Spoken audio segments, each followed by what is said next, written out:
A diary পুড়ে যাওয়ার কথা। ভিতরের অক্ষরগুলো উড়ে উড়ে চলে যেত কোন নির্বাসনে।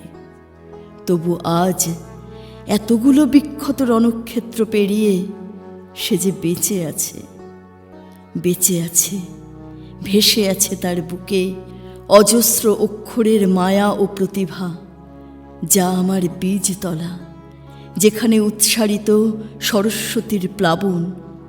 সে আমার প্রাণ, তাকে আমি অভ্যর্থ জেনেছি। তাই আজ পুরনো ডায়েরি থেকে শব্দগুলো স্মৃতি হয়ে, স্বপ্ন হয়ে, সেতু হয়ে ফেরে চারিপাশে।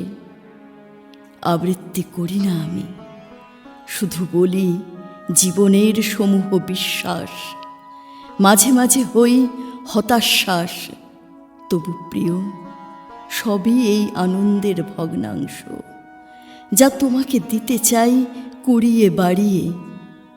তুমি শ্রোতা, তুমি দর্শক, আমি তো মানুষ এক, বলে চলেছি নিজের কথা দিনে দিনান্তে, নিশি অবসানে, কবিতায় কবিতায়, উচ্চারণে উচ্চারণে।